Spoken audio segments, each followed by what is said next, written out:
Nah, coba kita lihat penggunaan kalimat perintah.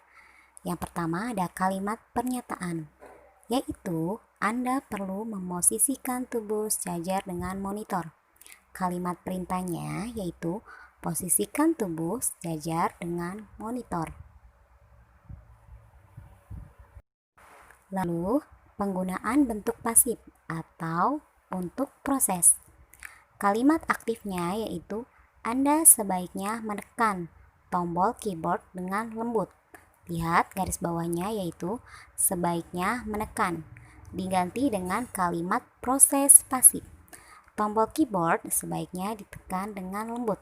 Lihat di garis bawahnya yaitu diganti dengan sebaiknya ditekan. Selanjutnya ada penggunaan kriteria atau batasan. Lihat kalimat tanpa batasan. Angkat kaki kanan. Ini tanpa batasannya, mengangkat kaki kanan. Lalu dengan batasan. Angkat kaki kanan setinggi lutut. Batasannya sampai setinggi lutut. Terakhir dengan batasan. Langkahkan kaki kanan tangan. Dengan batasannya yaitu jika kaki kanan diangkat, lalu dalam hitungan keempat tangan. Nah, selanjutnya contohnya yang pertama goreng hingga kecoklatan. Batasannya yaitu sampai kecoklatan. Kedua, masukkan santan setelah daging empuk. Batasannya yaitu ketika setelah daging empuk baru masukkan santan. Ketiga, letakkan monitor sejajar dengan mata. Batasannya yaitu ketika dengan sejajar mata. Keempat, gunting serong membentuk segitiga sama kaki. Batasannya yaitu ketika segitiga sama kaki. Kelima, belah menjadi 3 bagian sama besar. Batasannya yaitu 3 bagian. Baik, selanjutnya ada ciri-ciri kalimat perintah. Yang pertama, intonasi pada bagian tengah naik atau meninggi. Kedua, di akhir dengan tanda baca seru. Ketiga, ada inversi. Dan keempat, biasa partikel lah atau kan. Nah, di sini ada penggunaan kata keterangan cara, keterangan alat, dan keterangan tujuan pada teks prosedur. Lihat pengertian kata keterangan. Adverbia atau kata keterangan adalah kelas kata yang memberikan keterangan kepada kata lain, seperti verba atau kata kerja, atau adjektiva yaitu kata sifat. Adverbia yang banyak digunakan pada teks prosedur adalah keterangan cara, keterangan alat, dan keterangan tujuan. Yaitu contoh keterangan cara. Yang pertama, bungkuslah adonan dengan rapat. Coba dilihat garis bawahnya yaitu ada keterangan cara dengan rapat. Kedua, talikan rapia dengan cara menyilang. Keterangan caranya yaitu dengan cara menyilang. Ketiga, minum cairan tanpa diaduk. Keterangan caranya yaitu tanpa diaduk. Keempat, bunyikan secara serentak semua gendang. Keterangan caranya yaitu secara serentak semua gendang. Kelima, buat isi kue dengan cara mencampur potongan buah dengan selai. Keterangan caranya yaitu dengan cara mencampur potongan buah dengan selai. Lalu terakhir, dengan selalu mencuci tangan secara rutin atau keterangan caranya yaitu dengan selalu mencuci tangan secara rutin. Nah, selanjutnya ada keterangan alat. Adverbia indah, misalnya dengan menggunakan. Para penebang kayu itu menebang pohon dengan gergaji mesin.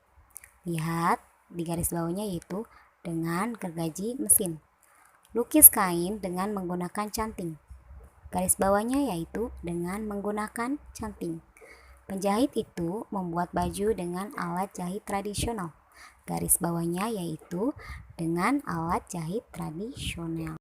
Selanjutnya ada keterangan tujuan. Adverbia ini menambahkan informasi tujuan pada kalimat, misalnya untuk, supaya, dan agar. Contohnya, malam jangan terlalu panas agar tidak merusak kain. Lihat garis bawahnya yaitu agar tidak merusak kain. Selanjutnya, keterangan derajat atau kuantitas. Kata ini menambahkan keterangan kuantitas pesertainya. Contoh, setelah dicelup angkat kain secepatnya. Lihat garis bawahnya, yaitu kata secepatnya. Kedua, langkahkan kaki 2 langkah ke kanan dan hitungkan keempat, tepuk tangan 1 kali. Lihat garis bawah, yaitu ada kata 1 kali. Ketiga, setidaknya tanaman dipupuk sebulan sekali. Lihat garis bawahnya, yaitu kata sebulan sekali. Keempat, iringi gerakan selama 3 kali. Lihat garis bawahnya, yaitu 3 kali. Nah, selanjutnya ada keterangan syarat. Kata keterangan ini menambahkan keterangan syarat, kejadian suatu peristiwa atau jika. Contoh, jika malam yang digunakan pada canting terlalu panas akan merusak kain. Lihat garis bawahnya ada kata jika. Kedua, jika gula terlalu banyak akan cepat gosong. Lihat di garis bawahnya ada kata jika juga. Lalu ada keterangan akibat. Kata keterangan ini dua peristiwa dalam kurung hingga, akibatnya, sehingga, menjadi. Contohnya, goreng adonan hingga kecoklatan. Garis bawahnya yaitu hingga. Kedua, ulangi kegiatan sampai bahan habis. Garis bawahnya yaitu sampai. Selanjutnya ada menggunakan kalimat saran atau larangan. Lihat pertama penggunaan kata atau frasa hubung, yaitu sebaiknya, hindari, jangan, jika tidak, atau kecuali jika, sebaiknya. Lalu penekanan untuk hal-hal yang perlu diperhatikan dalam teks panduan atau instruksi sering diberikan dalam bentuk kata kerja perintah imperatif atau dengan nada sebaiknya, pilihan saran atau kamu harus, pernyataan seharusnya. Lalu, penekanan ini juga dapat dinyatakan dengan cara berikut. Jika kamu tidak, atau kecuali jika kamu. Lakukan secara perlahan akan membahayakan otot leher. Lihat contohnya. Di bawah ini contoh kalimat saran, larangan dalam teks prosedur. Yang pertama, untuk mencapai hasil terbaik, gunakan bumbu yang sudah dikeringkan selama 1 bulan. Ini kalimat saran. Lalu kedua, ingat, jangan lakukan gerakan secara cepat. Jika terlalu keras, Anda menggerakkan leher atau leher akan rusak. Ini kalimat larangan. Lihat, selanjutnya ada menggunakan kata penghubung, pelesapan, dan kata acuan.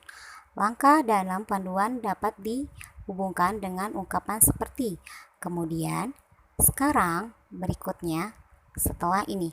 Kadang-kadang menggunakan penghubung yang diulang terlalu sering. Untuk itu diperlukan pelesapan.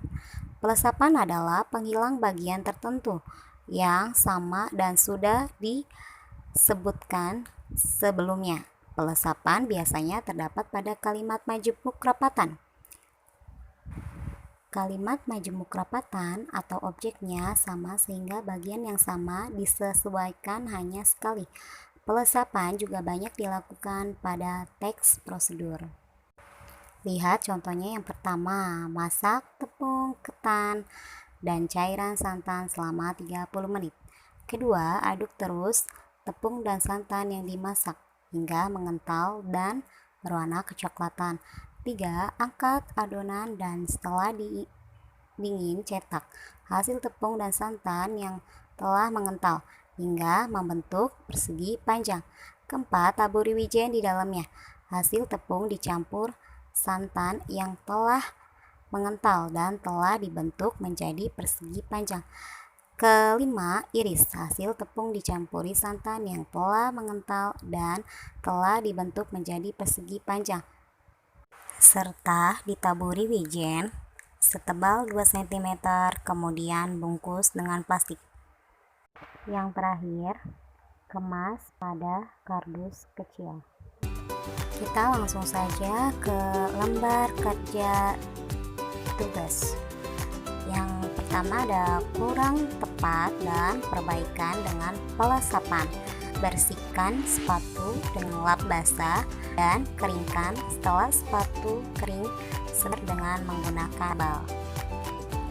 Nah, lihat di sini kalimat perbaikan dengan pola 1.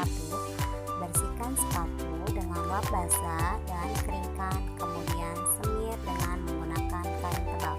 Lihat, sebelum di kalimat kurang tepat, garis bawahnya yaitu setelah sepatumu kering. Tapi setelah di pelesapan, perbaikan dengan pelesapan diganti menjadi kemudian. Lihat kalimat garis bawahnya. Jadi pada kata setelah sepatu kering kurang tepat, lalu kata kemudian. Silakan kalian lanjutkan mengerjakan di kalimat kedua dan kalimat ketiga pada kotak kedua dan kotak ketiga. Selamat mengerjakan. Sampai jumpa.